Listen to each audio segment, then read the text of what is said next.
started a rumor that my oldest sister overdosed. I missed a full week of school.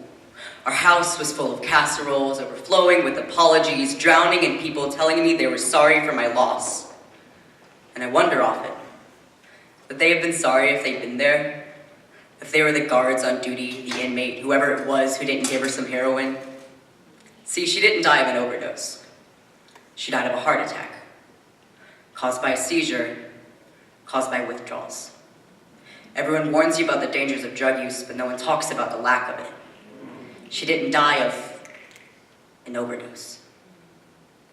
Kids in middle school were fond of making jokes about drugs. Now, kids in high school are fond of doing them, but it's cool. It's what every teenager does. It's not serious so long as you don't get addicted, but don't give a damn about those who actually are. What they don't know is that my sister was a hurricane. She was every rose and every roller coaster. She grew sunflowers when everyone told her she couldn't. Loved so much it might have eaten her whole. She was a mother, a daughter, a sister, a best friend, a drug addict. But if I say it like that, you might think differently of her. See, people love the drug but hate their victims. What they don't know is that she could have been saved. The night she was arrested, no one made sure she wouldn't burn her heart out, and sometimes I wonder if they did that on purpose. If they knew that the withdrawals had a chance to kill her and then let her go through them anyway. If they thought it would be better for everyone if they did. She used to tell me how badly drug addicts are treated, and I never really believed her, but now I stay up at night wondering, who let this happen to her? Did they care? Did they hear my sister's roommate screaming for help as she lay spasming on the cell's floor? Did they come running, or did they walk, lead in their shoes because the image of a woman with a needle tattooed in her skin was enough inspiration to slow their feet?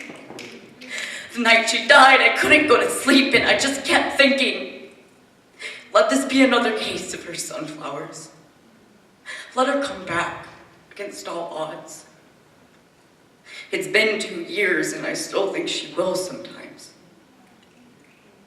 Every time I tell this story, I have people pity me but do the same thing she did on the weekends.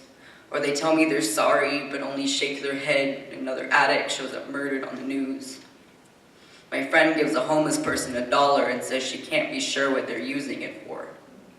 If it's for food, if it's for drugs, and I wonder if it's for drugs, if that's entirely their fault when we live in a world that hands them their poison gift-wrapped and then punishes them for drinking it. And I wonder just how many people are spoon-fed heroin, how many are penalized for it, how many we offer salvation to and then turn around and tell them their needles were nooses, the tens of thousands of wayward children, misguided teenagers who stay teenagers just a little bit too long, people we like to call reckless because it's an easier word to pronounce than suffering, than wilting, than eating their own bodies away from the inside out, starving animals we write off as pathetic and lazy.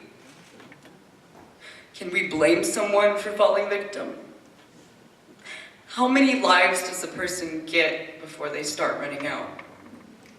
Because I still think about those sunflowers.